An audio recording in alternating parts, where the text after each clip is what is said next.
Donc dans cette vidéo, nous allons voir le calcul du déterminant de vecteurs dans une base orthonormée et l'application que l'on peut faire de ce déterminant. Les applications, parce qu'il y en a plusieurs.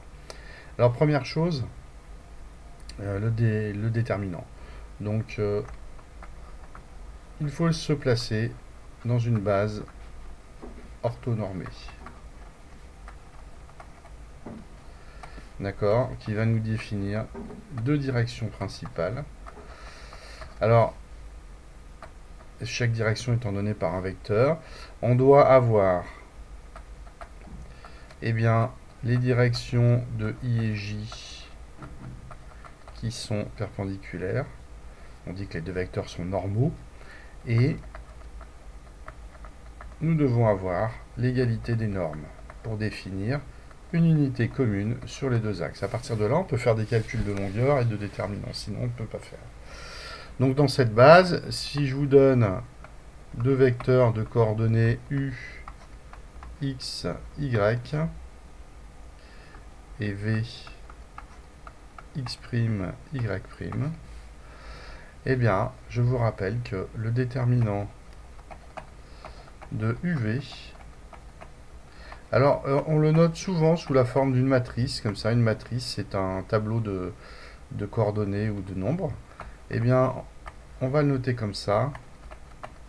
Pourquoi? Parce que c'est beaucoup plus facile pour retrouver le déterminant qui n'est autre chose que le produit en croix. D'accord? Donc ça fait XY'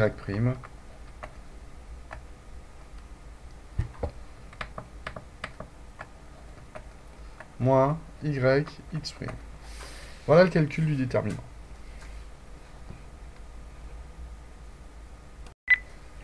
Alors on va faire le premier exemple.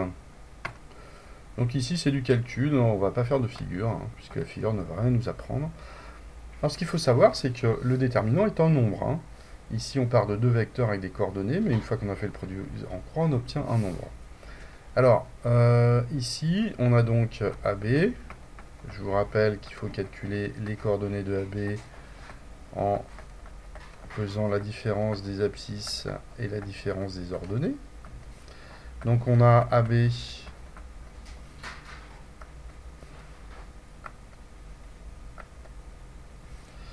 qui est égal à, alors, 0 moins 2, moins 2, pardon, 0 moins 2, moins 3, moins 1. Donc AB a pour coordonnées 2 et moins 4. Ensuite, on vous demande le vecteur BC. Donc BC, eh bien pareil, XC moins XB, YC moins YB. On est parti, il ne faut pas se tromper. Là, il faut être assez précis. Donc C, ça fait 1 moins 0. Et en ordonnée, 1 moins 3. Et donc, vous obtenez 1 et 4.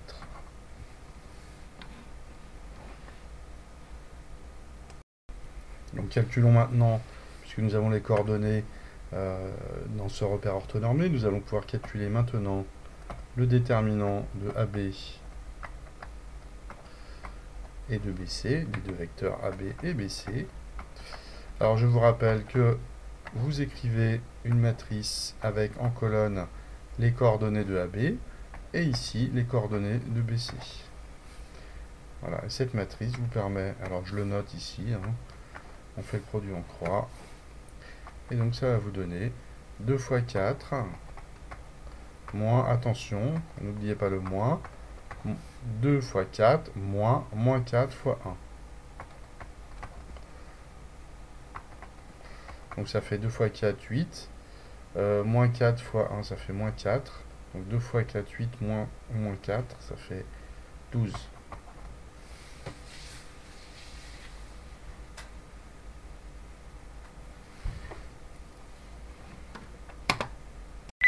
Et bien on continue avec le vecteur, le déterminant des vecteurs AC et DB. Donc première chose, on va calculer les coordonnées des vecteurs. C'est la différence des abscisses et la différence des ordonnées. Nous avons donc XC, donc c'est AC. Ça fait 1 moins moins 2, ça fait 3. Et 1, je vais vous l'écrire, 1 moins moins 2, et 1 moins 1. Ce qui vous donne AC 3, 2. Ensuite, on vous demande DB.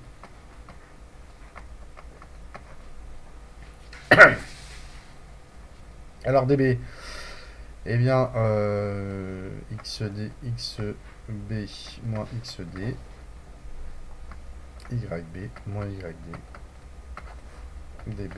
Ne pas se tromper entre l'origine et l'extrémité du vecteur. Donc c'est 0 moins 5 et moins 3 moins moins 3.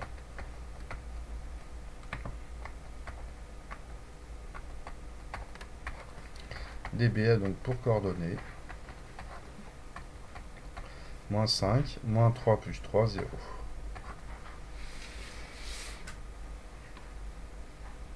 J'ai fait une erreur de calcul là. 1 moins 1, ça fait 0, bien entendu.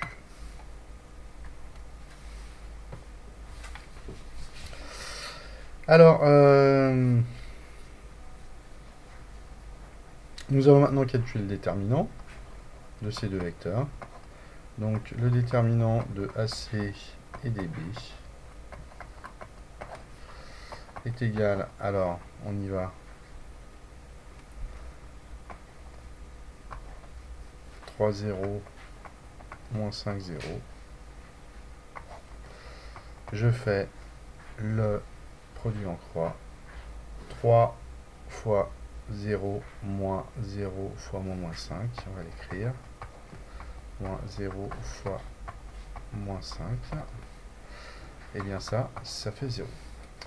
Voilà, donc on a vu que quand le déterminant de deux vecteurs était égal à 0, ça voulait dire que le produit en croix des coordonnées était nul, donc que les coordonnées sont proportionnelles, donc que les vecteurs sont collinaires, puisque l'un peut s'écrire comme l'autre multiplié par un réel.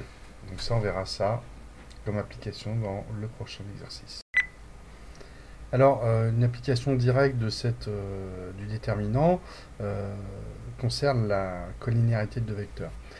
Donc, qu'est-ce que c'est que deux vecteurs collinaires? Alors, la définition, eh bien, soit U et V sont deux vecteurs, U et V sont collinaires si et seulement si, eh bien, on peut écrire U est égal à KV ou V est égal à KU avec K, un réel quelconque qu'il faut déterminer. D'accord? Ça veut dire quoi? Ça veut dire que, eh bien, si U égale KV et V égale KU, on voit tout de suite que les vecteurs V et U auront la même direction. Ils n'auront pas forcément la même longueur ni le même sens, mais en tout cas, ils seront portés par des droites parallèles.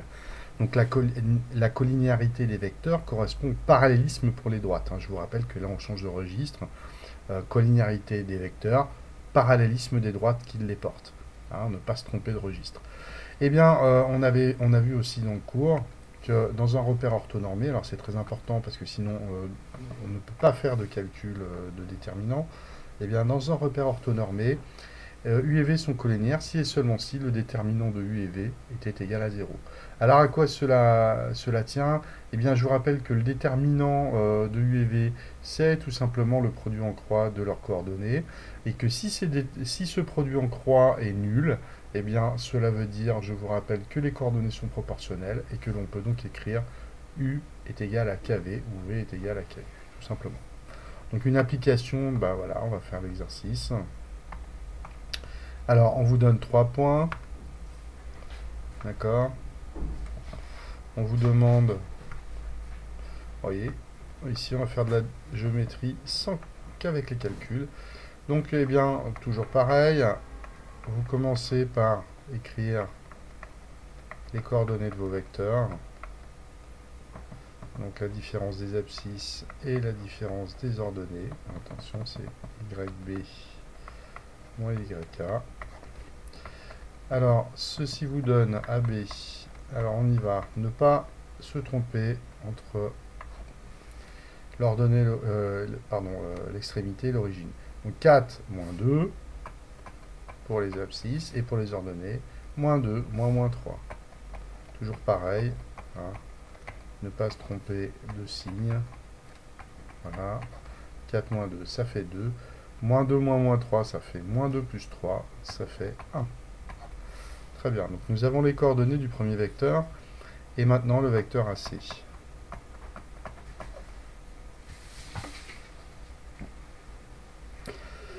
Alors, le vecteur AC, on y va.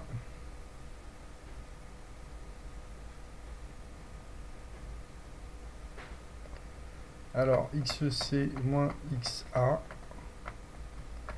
YC moins YA. Vous voyez, j'ai réécrit la formule à chaque fois, c'est vraiment pour que ça vous rentre dans le crâne. 8 moins 2 et 0 moins 3. Moins 3. Donc j'ai AC. 8 moins 2, ça fait 6. 0 moins 3, ça fait 3.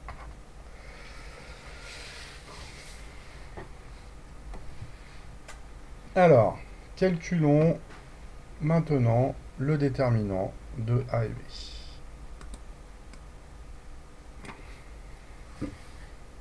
On y va. Le déterminant de AB des vecteurs ABAC est égal. Alors vous pouvez écrire en matrice 2, 1, 6, 1, 3. Alors, comment se fait ce produit en croix? Bien, ça fait 2 fois 3 moins 1 fois 6. Et ça fait 2 fois 3, 6 moins 6 égale à 0. Donc, le déterminant de AB, ça c'est pour la question 2, que peut-on en déduire? AC est égal à 0. Les vecteurs AB et AC sont donc collinéaires. D'accord? Voilà. Collinéaires, ça veut dire... Alors, bien tout de suite, si AB et AC sont collinéaires, imaginez, ça veut dire qu'ils sont sur des, portés par des droites parallèles. Imaginez... on va faire un schéma. D'accord? Imaginez, je mets ici le point A et ici le point B. Très bien. Et là, j'ai donc le vecteur AB. Le vecteur AB est là. Voilà. Et je vous dis que AC est collinéaire. Alors AC est collinéaire, ça veut dire qu'il a la même direction. Alors, par exemple, il pourrait être comme ça. Voilà, on va dire qu'il est comme ça.